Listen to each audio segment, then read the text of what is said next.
What's up, everyone? Welcome into Shot Callers, a Storied Rivals podcast where we sit down with high school football coaches in our area in the Muskingum Valley League and in the Licking County League. Thanks so much for making us a part of your day, whether you're listening on Spotify or Apple Podcasts or watching on the Storied Rivals Sports Media YouTube page. We really appreciate it. Today, we're with the Philo Electrics in the Big School Division of the Muskingum Valley League, and head coach Dirk Lincicome is joining the show, entering his 14th year as head coach.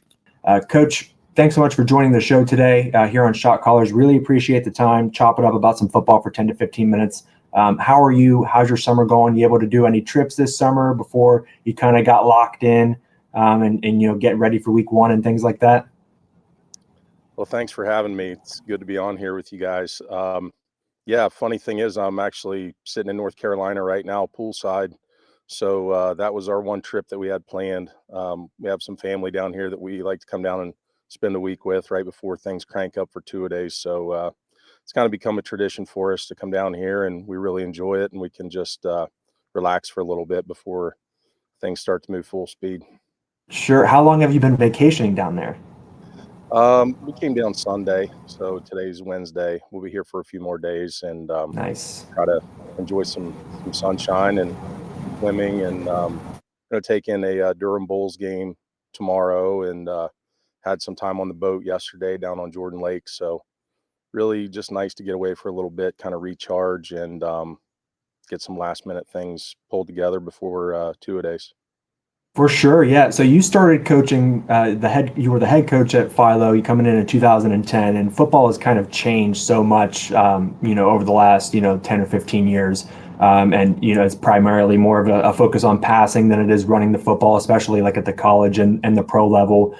And then like rules have changed so much as well, where the middle of the field is, usually at all times it's almost wide open. So how have your off seasons changed as far as getting guys ready to play each season? Has it changed much as the game has changed over the years, getting guys ready for the start of a new season? Yeah, it kind of has. You're showing my age there a little bit, saying that I've been the head coach since 2010, but that is a fact. So there's no denying that. This is year number 14. The summers have changed for us because defensively, there's not a heck of a lot you can do without pads on. So you're really limited in some of the install, the drills. So hand shields can be useful and the guardian caps are useful, but basically it's a time to get your offense synchronized, have some work with your receivers on running sharp routes, a lot of quarterback emphasis, offensive line emphasis on understanding concepts, memorizing rules, working together, a lot of time in the weight room and in the agility stations. So it's kind of like a continuation of spring workouts, but with helmets on, now that we're able to do a little bit more in helmets. So just trying to get kids adjusted, and we try to be as efficient as we can with our workouts. We feel that there's a sweet spot where we don't want to go past too much time on the field with the kids in any certain drill. An old teacher's secret is 20 minutes is a long time to be doing one thing. So we try to keep kids moving, allow a lot of time for questions and answers to gain clarity. And so, yeah, a lot more emphasis on the offensive side of the ball. We're basically 2-to-1, how we split up our practices, offense to defense. We do start implementing our special teams throughout the summer too. Certainly the punt and the kickoff, two of the most important. And, it's a system that we've used for the better part of 10 years. We give our kids the last week of July off to get away from football, to get those physicals, dentist appointments, family vacations, things like that taken care of before we come back and start into our game prep.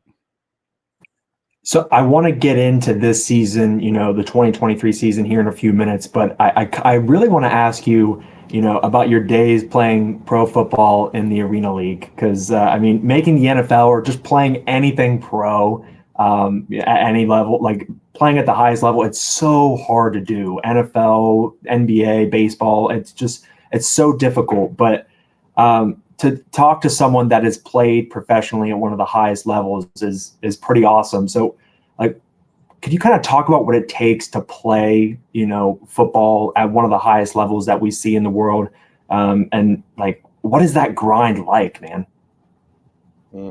That's a good question. And, honestly, that was a long time ago. So I'm going to have to reach back in the filing cabinet here for a second. I played my last football game on my 24th birthday. It would have been August 3rd of 2002 in Augusta, Georgia. As far as the grind, arena football was a little bit less of a grind than college football was. Most of what I learned playing college football up at Ashland really taught me. It was a continuation of high school two-a-days. Takes a lot of focus, a lot of energy. You have to know when you need to take a nap, even if you're not tired, when to eat to gain weight, even when you're not hungry, how to hydrate yourself, even when you're not thirsty. So the discipline part of it is very important. Not to mention, college sports are a job while you're at college. The time that's involved, and with the meetings and the practices and the film in the coach's office, team meetings are just, it's hard to believe you can squeeze that many hours into a day, certainly when you're a freshman or sophomore in college. But, you do kind of get used to it, and it sort of just becomes a part of your routine. Moving on to arena football for me was, it was an adjustment because you're on your own. I mean, you're expected to be a professional, an adult. You're not going to have a coach nagging at you to get this done or to be here or to be on time there. You don't get punished for being late. You get fired, and you're on the next bus out of town. So those are things that require a lot of ownership. And if you want to stick around long, you got to figure out what it is that you need to work on. And that's not always easy to take that look, in the mirror and find out, what am I not good at? How can I bring value to my team so that they keep me around? So that part was an adjustment. As far as the, being a professional, when I played in arena football, we made $200 a game, 250 if we won. So there was a $50 win bonus. So Oh, okay. big incentive right there, an extra $50 bill. Of course, after taxes, that ended up being about $213. Luckily, I was on a pretty good team, and we did have a good record. So there were some win bonuses both years that I was in Augusta. But my big thing was I broke in as a long snapper. And even though I was the third fullback and linebacker in the rotation, I got to travel every time and do the long snapping until I made my way into the starting lineup. And then it was, the responsibilities on top of that, became a lot heavier. But I loved every minute of it. It was a lot of fun to be able to play football and get paid to do so. Never took that for granted. I did have a part-time job mixing paint in Augusta, working for a tree service. I even did some time at a realty company, running errands for them. So it was a very busy time. But again, 23, 24 years old, and I had a college degree, but I wasn't ready to start into teaching yet. I wanted to exhaust all my opportunities with football that I could, and I still had the itch to be on the field. So arena football provided that opportunity for me that, obviously I had a tryout with the Browns after I graduated, but couldn't get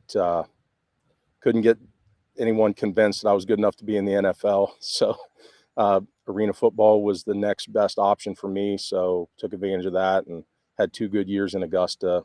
Nothing like it. I wouldn't trade it for anything. And, it was part of my growing up process, being 10 hours from home and having to rely on myself mostly. But I was surrounded by good people that had common goals as well. So that made it a little bit easier transition for me. So what's an NFL tryout like then? Because I mean, not very often you get to talk to someone who is, tried out for an NFL team, been reached out to by an NFL team. You go out there and try to make an NFL roster. Like, what is that like to try to, make the NFL, I guess? Well, I actually got that opportunity. I had been at a banquet for a postgraduate scholarship in Northeast Ohio. I believe it was Twinsburg, and received the award. And the head coach for the Browns at that time was Chris Palmer. Again, I'm aging myself here a little bit because this was around 2000.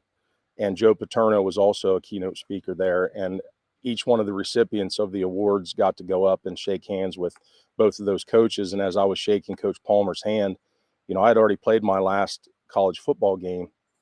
This was just probably a month before I graduated from Ashland in 2000.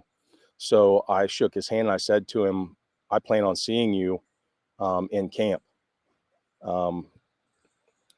Not sure that was what he was expecting to hear, but I must have caught him off guard enough because he gave me the name of a guy who organized their local tryout for area college football players. Nothing happened for the next few weeks. I graduated from Ashland, had my degree, moved back home, was at home for a couple days and got a phone call from a guy named Les Miller from the Cleveland Browns personnel office. And he said, this was on a Monday. He said, can you be up here Wednesday for a tryout? And my first thought was, I'm not ready for a tryout, but he basically gave me a take it or leave it offer. And I said, I'll be there. So I hung up the phone, called my head coach at Ashland, Gary Keller, and said, let him know what was going on. And he said, come back up to Ashland. We'll put you with James Carsey, who was our strength and conditioning. Actually, he was a graduate student at that point, I believe.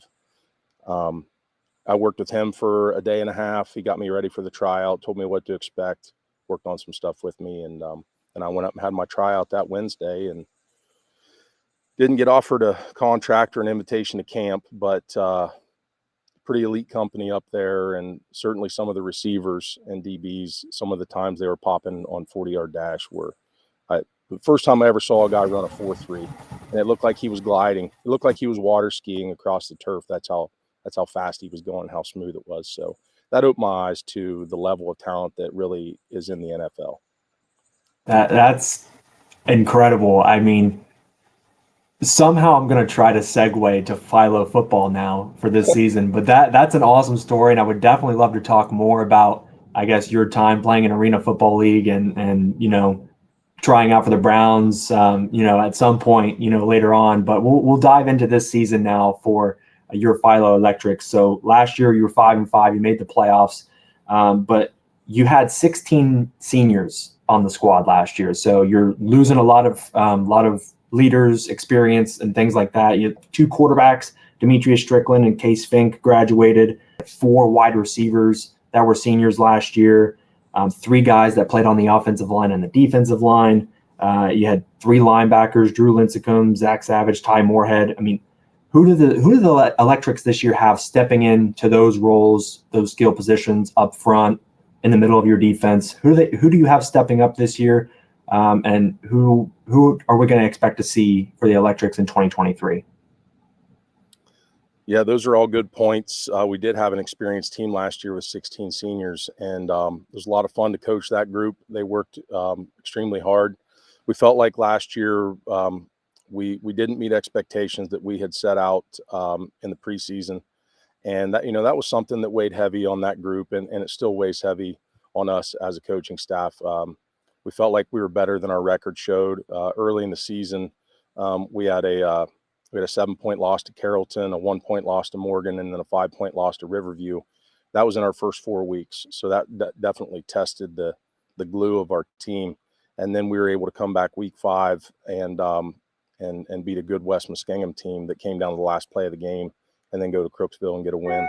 So we felt like in the middle part of the season, we were sort of starting to click on all cylinders. And then we finished the season with 2 wins to make the playoffs. So underachieved a little bit last year. I'll take that responsibility because it's my job to get that team ready and to prepare them for every situation that they're going to see.